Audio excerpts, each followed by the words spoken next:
Hey, everybody. Welcome to the B2B Revenue Leadership Podcast.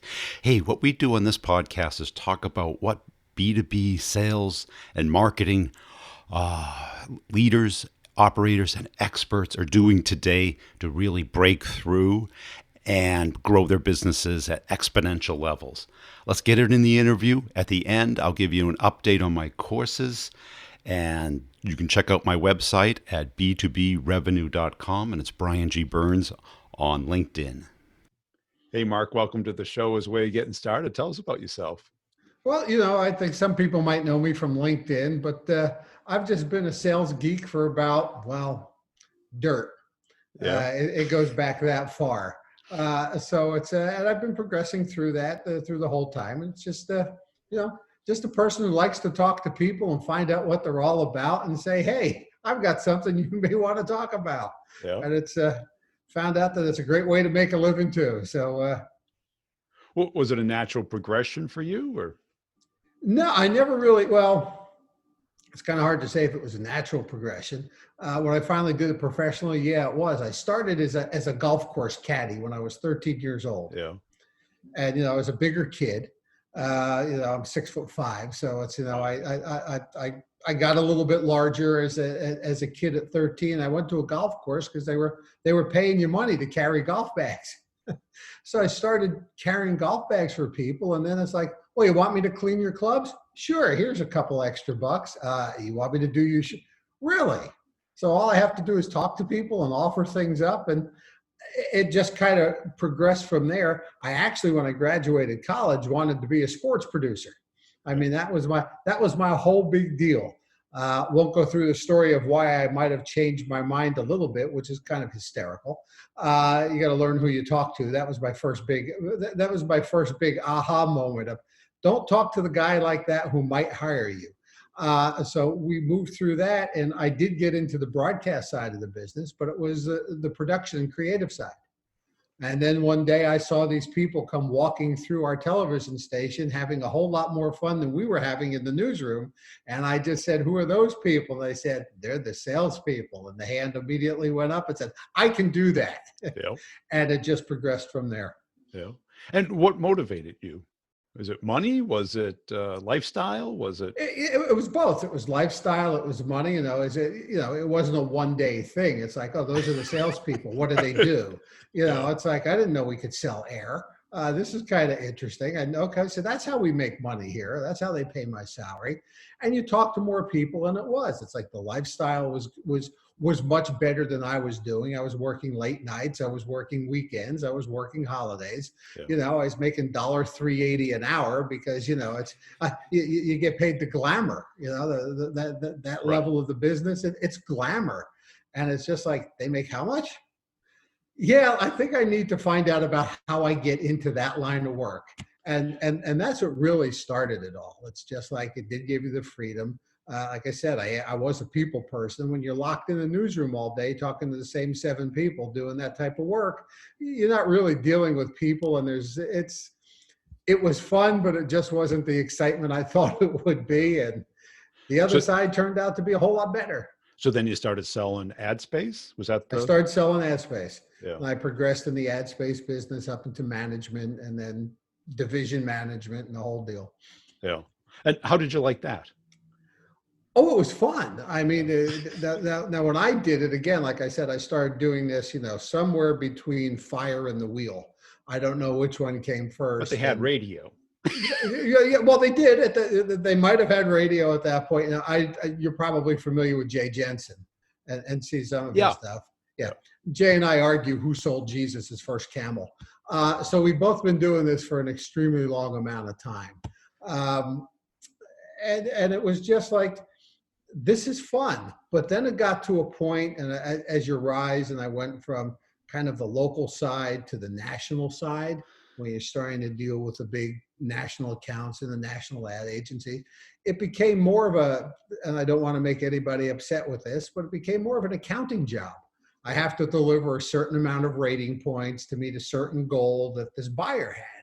And it was like, well, that wasn't the fun I was having before. So I got out of that business and I went into the tech business. I started working in software.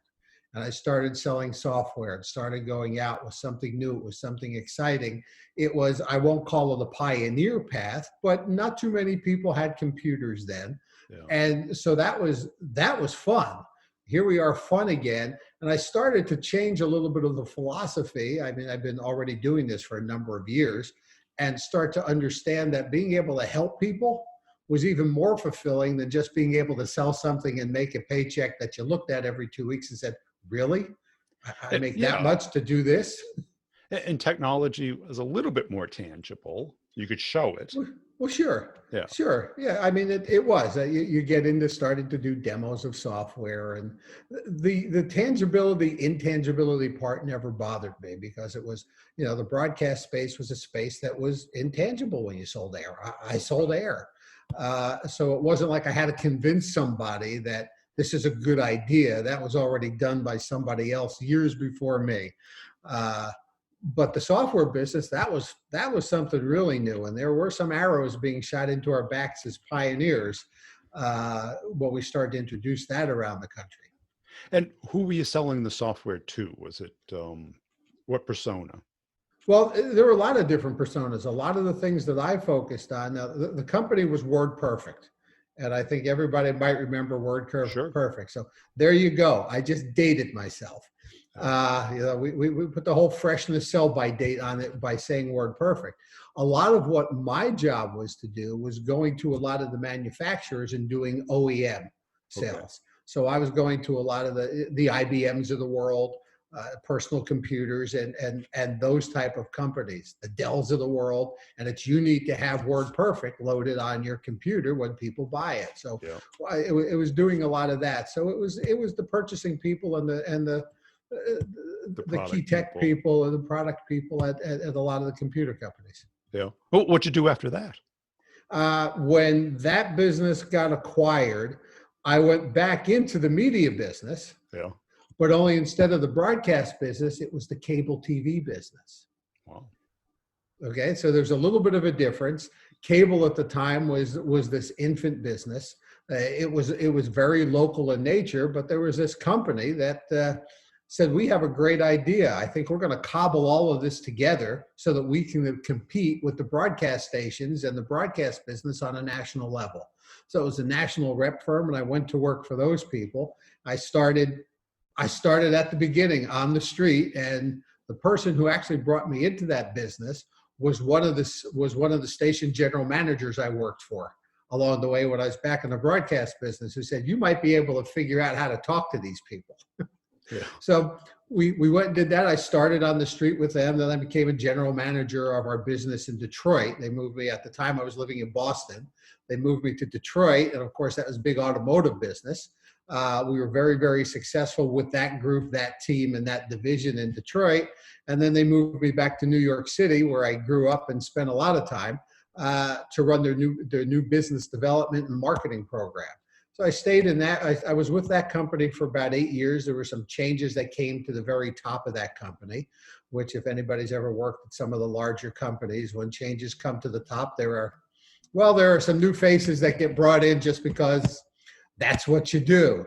Yeah. So I got out of that business and started to work for PE companies and some venture capital companies to help commercialize some of their newer products, because yeah. I was kind of good at being able to take new concepts out, being able to communicate with the people who were the buyers of those products, and take new ideas and make them seem, well, we should try this.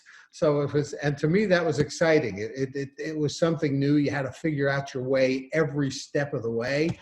There was a lot of, like I said, you got hit in the head a lot. If you thought no was bad in some of the more accepted businesses, doing that, no it's just an everyday word. You beg to have a 2-year-old who said no, because they said it less than what your people you were talking to did. But it worked out well. I was able to help a number of different companies get their legs under them, grow to a certain extent. And the final one was a pharmaceutical company, which what I knew about pharmaceuticals was I was a broadcast sales guy, so you have an idea of how good my math and science skills really were, besides being able to add up how much this contract is worth. But I catch on pretty quick. We learned a lot. We were able to take a new product through and get approvals through it for the government, and we were able to sell that organization. And then I moved on to do a few other things in that same vein. At the same time, we left New York and we moved to Raleigh, North Carolina, because I was done shoveling snow. Yeah. End of story. So and then here I am now, and I'm working for another company. I'm working for a company that's out west to help them boost their product as well. And it's a conversational sales platform, not a marketing platform, because what we do is a little bit different than what you would consider conversational marketing. Yeah. We're actually helping deliver sales, not just deliver the people who you might want to sell to. So it's a little bit different, and again, it's a lot of fun. And why did you switch? I mean, I can't imagine doing pharmaceuticals. So, it's an interesting industry. It's a very staid, conservative industry. Yeah. I mean, there were a couple other products after that were in staid conservative industries. But again, with a focus on what we were doing with that company was developing transdermal delivery systems. And that means now I understand. Yeah, there you go. That just means it's just goop you can put on your skin, and it would go through the skin and deliver some sort of medication to whatever the problem was without having to take pills, without having to take injections. There were a lot of health reasons for that had to deal with your liver and other things that went through there. But it was a business and industry where I had contacts in the retail side of it. And I was able to learn the prescription side of the business, working with doctors and also working with the FDA and the scientists who work with the FDA. I hired a lot of consultants. There was no way I was going to read up enough and be able to get smart enough to do that on my own. So we hired a lot of consultants that I worked with and learned a lot from them. But I'm really helping people here. I mean, this is, outside of the fact that if we succeed, will do very, very well. The fact is that we're bringing something to the market that people have wanted. And the pharmaceutical companies, when we went and pitched them the ideas as strategic partners and alliance partners, they would just look at us and go, how did you do this? We've been trying to do this for 20 years. And I said, I'm not the guy you ask. He's sitting over here to the right. You ask him, but first you have to sign a lot of documents before we'll tell you. And it worked out well for everybody. We did what we did. They took it, and what do you attribute your success in sales to? What skill or ability or technique? Listening and asking. It's one of the first things that I learned when I got into the broadcast business from one of the first station general sales managers I worked for. And we've all heard it 1,000 times. 2 eyes, 2 ears, 1 mouth. Ask the right question and shut up. Yeah. And if you ask the right question and you listen, your prospect will tell you everything you need to know in order to be able to sell them whatever it is you're selling. Yeah. And to me, that was really simple. And what type of questions worked best for you? That is kind of the big secret. When people say it takes time and experience, you got to ask a lot of questions and find out what works and find out what doesn't. It became really funny because, especially when I got into the technology side of it, because you would reach out to people, you'd do a quick discovery call, and that's when everybody was full cycle. We didn't get into so much specialization that we have today, which is a completely another topic that we could probably go all day on together if we wanted to. But you would reach out to people, you'd schedule time to meet them and understand and talk to them. And the question that I always asked the minute I got back on the phone with them, because in the beginning, that's all we had. We either had phone or we were face-to-face, which was the greatest way to sell in the world for a lot of reasons. I'll go into that. But the question I always ask is, remind me again, why am I here? A lot of people use that. Yeah. Well, because I know why I'm there.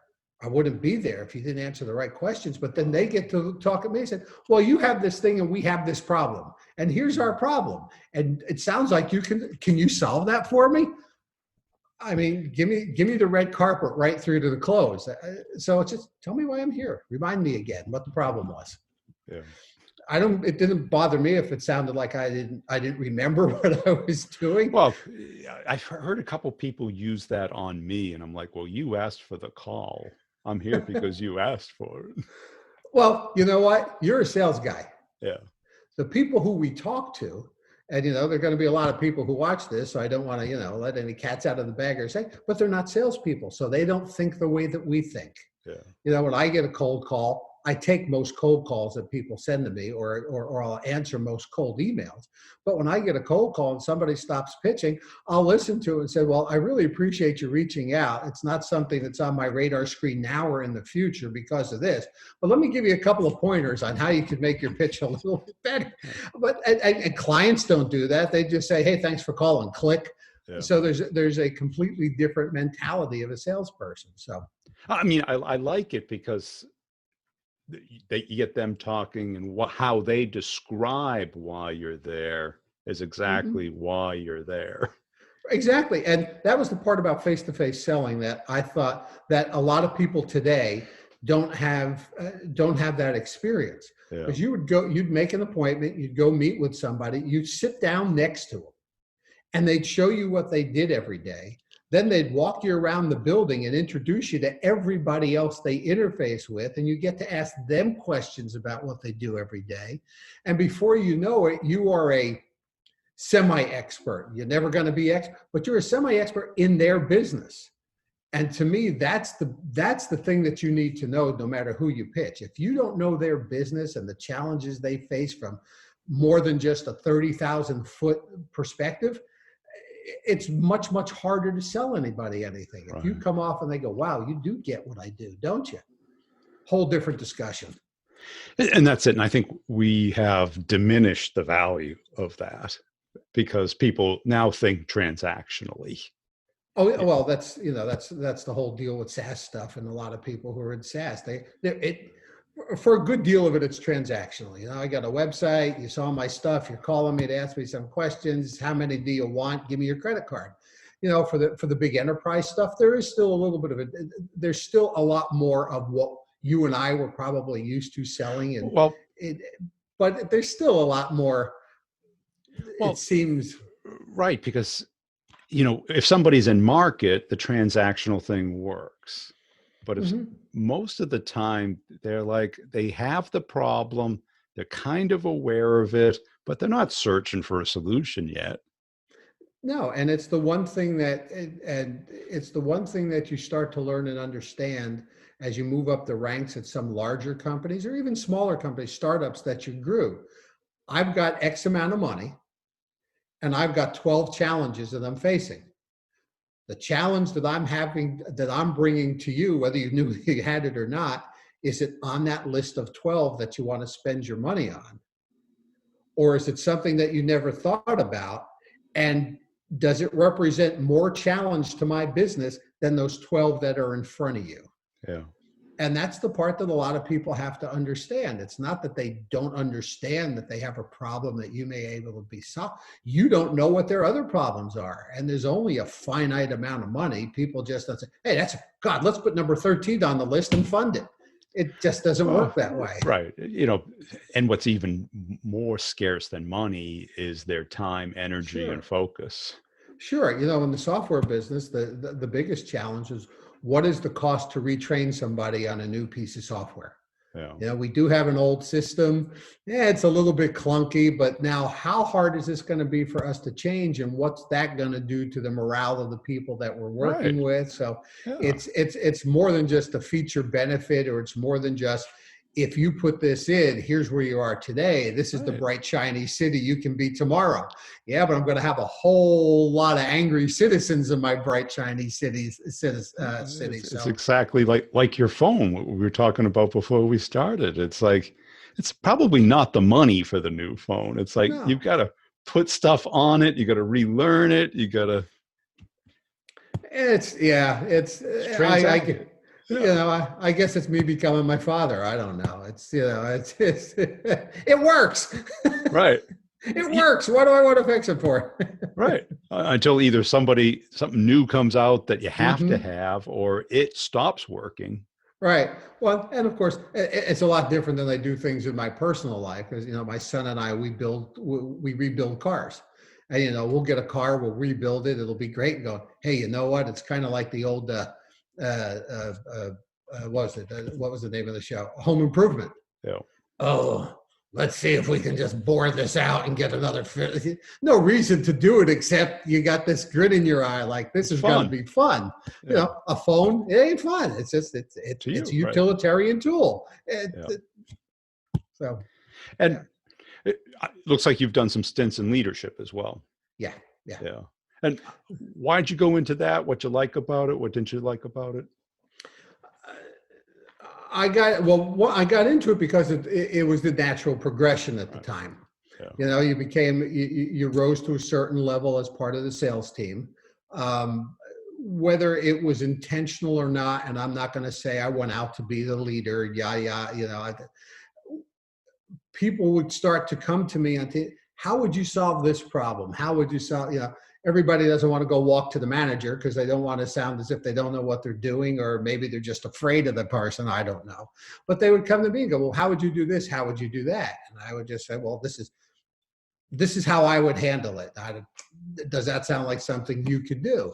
So that started to go, and I kept doing that. And management would come over to people and go, that was a great deal. How did you do that? He said, well, Mark gave me a really good idea. Yeah. So I just ran with it. And of course, management starts to look around and go, hey, Mark, I think maybe you could do this job. And I really like the problem solving aspect of it. One, I like people. So getting along with different people of different personalities was never a challenge for me. I always wanted to find out what made them tick, and not in a very overt way, but just through conversation. Yep. So I understood their personality, what got them to move, what their motivation was. But then what are the challenges you're getting? Because I'm an ADHD guy. It's like I want to see something new. Oh, that's a good one. We haven't seen that one before. Let's figure out how to do that. And it just became that natural progression through there that, you start on your first frontline management role and you work with people and get them to focus the right way, get them to do the things you need to do, put the process in place, and then work that out. And then you get larger and larger and larger through it. And I found that as much as I like selling to people, I even like the people development and the challenge of helping people discover how far they could go on their own, even more than just doing the flat out selling. Yeah. So it just became that natural progression into real management, as opposed to I'm just a super salesman who's watching a CRM and making sure people make all their calls every day. Yeah. And when or what did you look for in sales reps? Attitude, coachability. I was, I don't want to get cliche on sports stuff, but it's like, if you're a great athlete, I can teach you my game. You may not become an all-star, but you can become a pretty good, highly paid professional. And it's attitude and coachability. If you're willing to learn, if you're willing to take the keys, that to me was the most important part of anything. And then, just would you get along? And I always got along with people on teams, but my overriding goal was, look, I'm not here to make friends. I'm here to earn a living and do my job. Okay, that doesn't mean I was going to be a jerk. That doesn't mean I was going to blow everybody away, because as we said before, I liked helping people. But I didn't really, the compatibility of, can you fit in with our team one way or the other as a professional? And are you capable of just doing the job that we ask you to do? Yeah. And to me, that's all I looked for. I had conversations. I never had silly interview questions or any of I just had conversations to just hear how a person thought, how they would react to different statements. And that to me was always the guide. And what elements of the attitude? Just being positive and cooperative and positivity. Motivated? One of the things I always looked for was I would always try to say something to figure out if this is just a yes person trying to look good on an interview, or they did have a point of reference for something and they weren't afraid to bring it up. Because I mean, The worst thing in the world is having a bunch of people who go, yeah. I mean, Smile and nod. yeah, you can't progress if that's all you have on the team. You need people who are not afraid to put their hand up and say, I don't think that's the right way to go. And here's my reasoning for that. Yeah. And that's what I really tried to look for in that. That to me was the biggest part, because that's natural.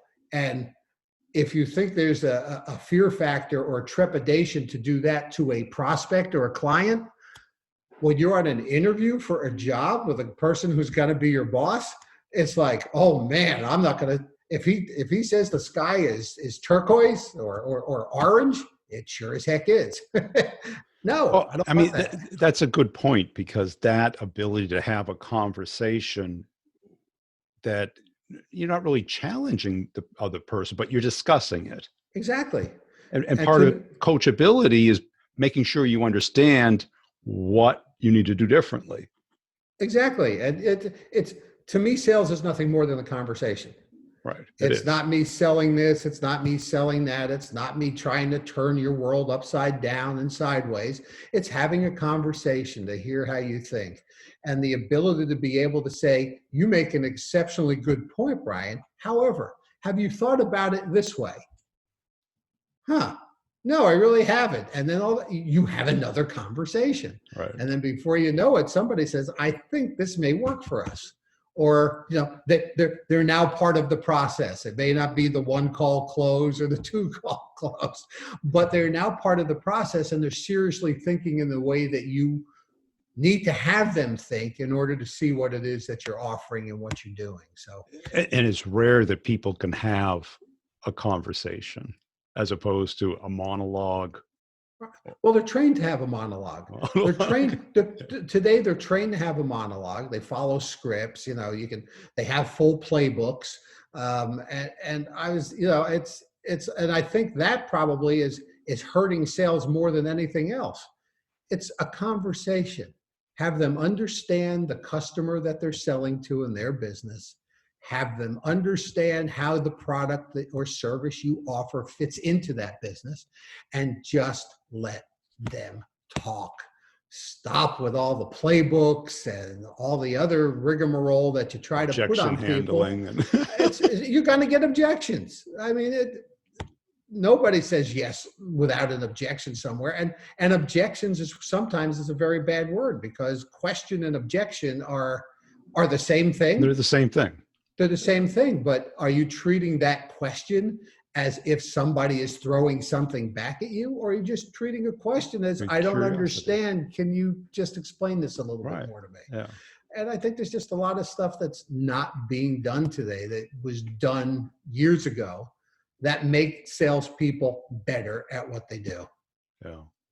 And have you ever made a really bad hiring mistake? Oh, sure. Yeah. It happens. I mean, I think my percentage is in the low single digits, so I'm very happy about that. But nobody is ever 100%. It just does not happen. And sometimes, quite frankly, it's not the person's fault. It could have been just the wrong market. It's you try everything you can, and sometimes you just miss. Yeah. But I always looked at it, and I can't remember the book that I read it in, but it was obviously a book written by somebody in the military who basically said there are no bad teams, there are just bad leaders. So when I saw somebody who wasn't making it, who I thought could make it, I took that as a personal affront and I saw something in this person that I believe they could do this job. I'm not doing something right because this person's not doing it. Yeah. And so now sometimes it worked, and like I said, low single digits. You had to do something. And there are people who just interview really well. Oh, there are. There are. Not good at working, but great at interviewing. Right, there are, and there's a combination of all of that stuff that goes into it. But with again, nobody's 100%, so it just goes in that direction. And what were some of kind of the epiphanies that you had through your career? It's kind of like we talked about the questioning and the listening, where it went from this is okay to now I get it. Well, I don't know if it was epiphany in that direction, but as I got higher in the ranks at some of the larger companies, and then I saw it again at a lot of funded startup companies that I worked for, a lot of the sales challenges that were there, and this was the big, had nothing to do with the people who were in sales. It had to do with the people who were above you who had a completely different agenda. You know, the talk that they would say was, oh, it's about sales, it's about our product, getting our market share and all this. But it wasn't. It was about some other financial agenda to get extra funding, to do something differently. And you're throwing unrealistic requirements at people who are breaking their back for you to get. And it's never going to happen because you're not honest with what they're telling them about. And it's, you know, and I see more and more of that today as the tenures of people in VP slots has gone down to 18 or 16 months now. And the turnover and the fact that you pick the percentage number. It's anywhere between like 42 and 56% of all salespeople make quota, but the company makes its revenue target. So what's that quota all about? It's not a quota. It's an income constraint. Besides, it's a built-in failure mechanism. Right. People are going to fail not because they can't do the job. It's because they were set up that way when you brought them in, and that's okay with you wherever you sit. And to me, it's wrong. That is very wrong. Right. You're ruining people. And it's you know, so that was probably the biggest epiphany along the way. If I had to do anything about sales organizations, making sales successful from a division standpoint or just a team frontline standpoint, are these goals realistic? And I mean, there are people who I worked for who will tell you, I lost an awful lot of political capital fighting for those sales teams to say, no, I'm not going to blow out 20% of my sales team because you want something that cannot be done. Yeah. I'm not going to ruin their lives. They have families. It's not my job to ruin their lives. It's my job to make sure that their lives are good. They're hitting the numbers that we have to hit in order to make revenue. And let's do this the right way. Yeah. Cool. Hey, this has been a fun conversation. Where can people go to follow you? Well, obviously you can look me up on LinkedIn, and, you know, my name is Mark, so it's M-A-R-C, Bodner, B-O-D-N-E-R. So you can see a lot of the things I write on LinkedIn. You can get me there. If you want to reach out to me at the office, I work for a company by the name of Site Staff Chat. It's S-I-T-E, S-T-A-F-F, Chat. You can find me, that's there.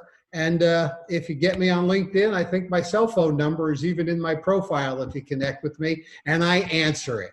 So even though it's 7 years old, I answer it. Hey, I hope you enjoyed that interview. Hey, I want to make sure you're checking out b2brevenue.com. That is where you can get a free copy of an ebook that I did. It's a real ebook. It's not a fluff book. It shows and talks about how companies make buying decisions and how you can influence that from both a marketing and a sales standpoint, how to find all the people that are in the decision path and what they need to see, know, and touch and feel before they make a product selection. If your team needs some coaching, some help, some training, some systems, some processes that do work today, because we know what doesn't work, or you know what doesn't work, I'll show you what does work and how to connect and get into pretty much any account.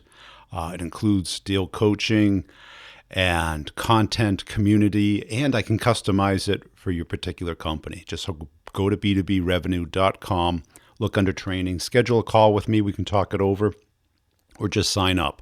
You can pay per month or all at once, whichever makes most sense for your budget. Also, I put out videos pretty much daily on LinkedIn and on YouTube. On LinkedIn, it's Brian G. Burns, and on YouTube, it's Brian Burns Sales. Just search for that if you like to consume some video content. And if you see me on LinkedIn, please put a comment and a share and a like on some of the videos. I really appreciate it. I've got a company page for each podcast. This one, the B2B Revenue Leadership Podcast, where I put both content and humor videos out daily. And tell a friend about the podcast. Really appreciate you listening. Check out the show notes for all the partners and the connections you can make there, the coupon codes for the products to evaluate them, see if they're a right match for you. And we'll see you next time.